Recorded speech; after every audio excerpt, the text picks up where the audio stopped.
자, 또 들어왔어요. 이번에는 대체관계, 보완관계 한번 이쪽 들어가 보자고요. 여기서도 지금 함정과 관련된 내용들 제가 한번 해볼게요. 자, 일단 기본 논점은 여기 있는 내용을 꼭 기억해 주셔야 됩니다. 일단 아주 익숙한 사례 두 가지를 제가 넣어서 강의를 했죠. 콜라와 사이다. 콜라와 사이다. 자, 콜라와 사이다는 탄산음료로서 유사한 재화예요. 그리고 이러한 유사한 재화는 소비에서 서로 대체될 수 있죠. 콜라를 먹을 수 없다면 사이다로 소비를 대체하고 사이다를 먹을 수 없다면 콜라로 소비를 대체할 수 있잖아요.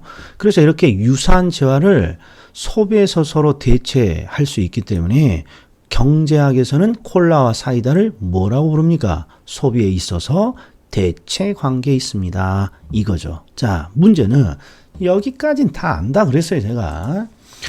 자, 콜라와 사이다가 유사한 재화로 소비에서 대체 관계가 있다라면 속뜻을 꼭 알고 있어야 된단 말이에요. 속뜻. 그 속뜻이 무엇입니까? 콜라와 사이다를 소비자가 유사한 재화로 여긴다면 소비자들은 마트에 가서 음료수를 살 때 둘 중에 아무거나 사도 된다. 이게 머릿속에 들어가 있어야 된단 말이에요.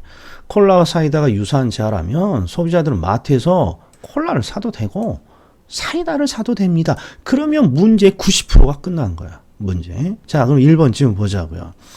자, 마트에 가서 음료수를 살라고 합니다. 그랬더니 뭐가 보인다? 콜라가 보여요, 먼저. 근데 콜라의 가격이 올라있네? 그럼 콜라를 집어갖고 오지 않는 거죠.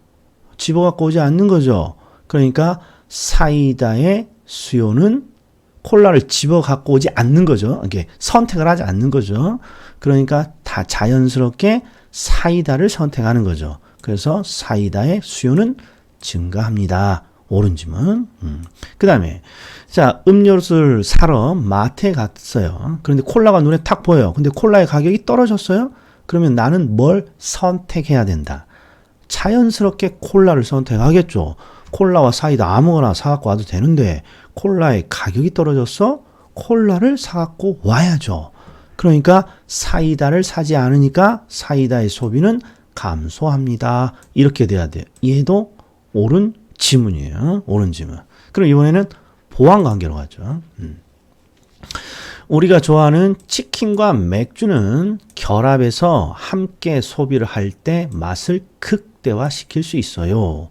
치킨과 맥주는 결합해서 소비할 때 맛을 극대화시킬 수 있죠. 따라서 치킨과 맥주는 소비에 있어서 서로 맛을 보완시켜주는 관계입니다.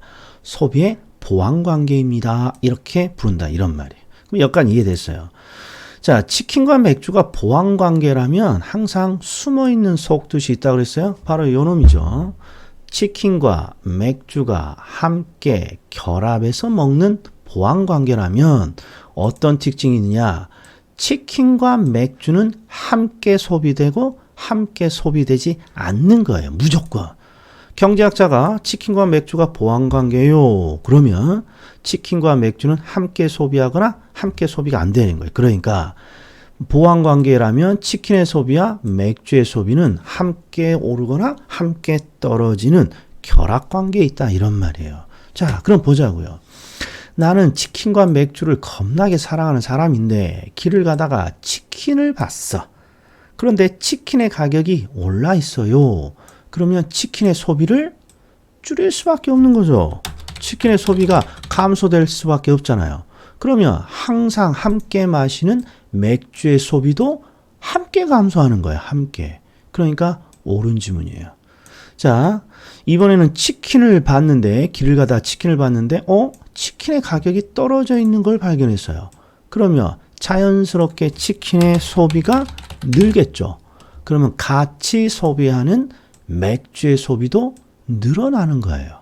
이렇게 되는 거예요. 이게 가장 기본 틀이죠. 다시 콜라와 사이다가 대체 유사한 재화입니다. 그러면 소비자는 무엇을 사도 상관이 없어요.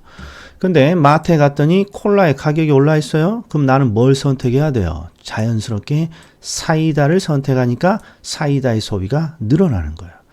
근데 이번에 음료수를 사러 갔는데 콜라의 가격이 하락했어요. 그러면 나는 콜라를 선택해야죠. 그러니까 자연스럽게 사이다의 소비는 감소합니다. 이렇게 되는 거예요. 자, 치킨과 맥주가 보완 관계라면 항상 결합하는 거야. 그런데 우연찮게 치킨에 발견했고 치킨의 가격이 오르는 걸 봤어요. 그럼 치킨의 소비를 줄여야 되니까 함께 마시는 맥주의 소비도 자연스럽게 주는 거예요. 자, 반대로 치킨의 가격이 하락했어요. 이걸 발견했다는 거죠. 그러면 치킨의 소비가 늘겠죠. 그럼 함께 결합해서 먹는 맥주의 소비도 자연스럽게 느는 거예요. 여기까지는 다 알아. 다 알아. 자, 그럼 이제 응용을 보자. 응용. 자, 여기는 지금 라면의 대체 관계인 신라면과 진라면을 넣어놨어요. 자, 1번을 봤어요. 신라면과 진라면이 대체 관계라면 둘은 유사한재화예요. 그러니까 뭘 선택해도 상관없죠. 근데 밑을 봤더니 신라면의 가격이 상승했습니다. 라고 돼 있어요. 그러면 신라면의 가격이 상승했으니까 나는 뭘 선택하는 거야? 진라면을 선택해야죠. 그러니까 진라면의 수요는 증가한다 라고 돼야죠. 얘가 증가.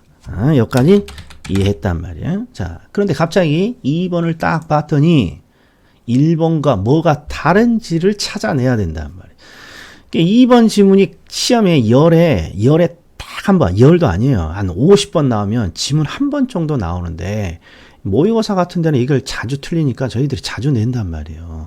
그럼 좀 빠지지 말아야 되는데 분명히 우리가 지금까지 풀었던 대체관계, 보완관계는 항상 그자 대체제의 가격이 변할 때 대체 관계에 있는 진라면의 소비가 어떻게 됩니까? 이런 형태예요. 콜라로 치면 콜라의 가격이 변하면 사이다의 소비가 어떻게 되니? 신라면의 가격이 오르면 진라면의 소비가 어떻게 되니? 이거예요. 왜? 선택 관계에서 우리는 항상 가격이라는 걸 보고 선택을 하니까 항상 가격을 주는 거예요. 가격. 여기처럼 가격을 주면서 둘 중에 어떤 걸 선택하니? 특히 진라면을 선택하는 거니 안 하는 거니 이렇게 주는 거예요. 근데 밑은 신라면까지는 동일한데 이렇게 되어 있다고. 가격이 아니라 신라면의 수요가 증가했어요. 이렇게 되어 있단 말이에요. 그럼 이제 어떻게 해석을 해줘야 돼요? 똑같아요. 대체 관계니까 신라면과 진라면 어떤 걸 사도 상관없는데 여기는 대놓고 신라면의 소비가 늘었다고 되어 있잖아요. 그럼 뭘 선택했다는 거예요? 신라면을 선택했다는 거죠. 신라면을. 그러니까 자연스럽게 진라면은 소비가 감소하겠지 이렇게 찾아야 돼요. 신라면의 수요가 늘었다는 건 신라면을 선택했다는 거니까. 그렇죠? 자, 그 다음에 이번에는 신라면의 가격이 상승합니다. 그럼 여기랑 똑같아. 1번 지문이라 1번이 항상 FM이에요. 1번 똑같은데 뒤가 소비를 물어보는 게 아니라 가격이라는 걸 물어봤단 말이에요. 가격. 이건 굉장히 잘 나오는 문장이에요. 2번은 잘 안 나오지만 3번은 굉장히 잘 나와요. 그럼 봐요. 진라면의 가격이 오를 것이냐 오르지 않을 것이냐는 뭘로 결정하는 거예요? 뭘로? 가격의 변화는 가격을 변화시키는 4가지 규칙으로 결정이 되는 거예요. 규칙으로. 그러니까 진라면의 가격이 오르냐 오르지 않느냐는 결국 진라면 수요가 느냐 그렇지 않으면 진라면의 수요가 감소하냐 이걸로 결정이 되는 거예요. 이걸로. 진라면의 수요가 는다면 가격은 오르겠죠. 진라면의 가격은. 진라면의 소비가 감소하면 진라면의 가격은 떨어지고 그러니까 요거부터 찾아줘야 되는 거야. 즉 1번 관계를 다시 한번 살펴줘야 되는 거야. 자, 신라면과 진라면은 대체 관계인데 신라면의 가격이 상승했어요. 그러면 우린 진라면을 선택하겠죠. 그러니까 진라면의 소비는 늘어나는 거예요. 그러니까 진라면의 가격은 상승하겠군요. 얘는 이렇게 찾아줘야 돼요. 지금 제가 요거 자주 보시라고 시험에 어려운 거 지문 2개를 제가 한꺼번에 집어넣어 놨어요. 한꺼번에. 앞으로 자주 보시라고. 분명히 1번이 FM이고 2번, 3번이 변형인데 이걸 어떻게 풀어야 될지 조심하셔야 돼요. 특히 3번은 아주 잘 나와요.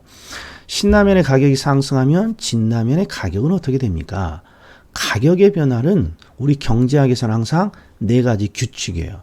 대체와 보완 관계는 소비 관계니까 수요가 늘었느냐, 수요가 줄었느냐에 의해서 가격은 결정이 되는 거예요. 자동적으로.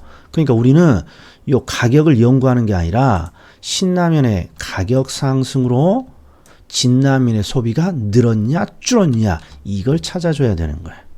자, 그러면 보완 관계도 한번 보자고요. 소주와 맥주가 보완 관계입니다. 그럼 이 사람은 소맥을 좋아하시는 양반 아니에요? 무조건 소맥으로 드신다는 거 아니에요? 자, 그러면 보완 관계니까 항상 함께 소비가 늘거나 소비가 줄는 거죠. 소주의 가격이 상승합니다. 그럼 소주의 소비가 줄겠죠. 소주의 소비가 줄어. 그러면 함께 마시는 맥주의 소비도 줄어들어야죠. 항상 결합해서 먹는 거니까. 그런데 밑에는 소주의 수요가 증가하면 맥주의 수요는 어떻게 됩니까? 1번이랑 비슷해 보이지만 얘는 수요를 줬단 말이에요. 그러면 더 쉬워야 됨에도 불구하고 이 문장이 나오면 그냥 맨날 암기하는 게 대체 관계면 따라서 보완 관계면 반대로 맨날 이것만 암기하니까 이게 안 풀리는 거예요. 우리가 항상 우리가 강의 중에 암기하는 따라서는 1번에 해당하는 거예요. 상승이니까 증가합니다. 따라서. 보완 관계는 상승하면 반대로 감소합니다. 예, 암기 코드 따라서 반대로는 1번에 해당하는 지문에 대한 암기 코드예요. 그럼 2번은 어떻게 풀어요? 소주의 소비가 늘었대요. 너무 쉽잖아요. 같이 먹는 맥주의 소비도 늘어야지. 그래야 결합관계지. 그렇죠. 이렇게 푸는 거란 말이에요. 그 다음에 소주의 가격이 상승했습니다. 여기 똑같단 말이에요. 그런데 뭐가 틀려요? 수요를 물어보는 게 아니라 가격을 물어본 거예요. 그러면 다시 제가 강조했던 내용이 떠올라야죠. 맥주의 가격이 오를 것이냐, 오르지 않을 것이냐는 맥주의 소비가 늡니까? 아니면 맥주의 소비가 감소합니까? 이걸로 결정이 되는 거예요. 수요가 늘면 맥주의 가격은 상승하고 맥주의 소비가 감소하면 맥주의 가격은 떨어지는 거니까. 그러면 똑같이 해보자고요. 소주의 가격이 상승했어요. 소주의 소비를 줄일 수밖에 없잖아요. 그럼 함께 마시는 맥주의 소비도 줄어들 수밖에 없다고요. 그러니까 자연스럽게 맥주의 가격은 어떻게 돼요? 하락한다. 이렇게 되어야 한다. 자, 그래서 요 밑에 2번, 3번은 그렇죠. 응용편이고 함께 보시라고 인문 강의지만 같이 넣어놨다. 자주 보셔야 된다. 자주 보셔야 된다. 자주 보셔야 된다. 여기까지입니다. 자, 수고 많으셨고 이번 주에는 요 두 가지 복습 자료 있는 것만 제대로 하셔도 부동산 학은 그냥 가장 열심히 하신 거예요. 여기까지요. 수업에 뵙겠습니다.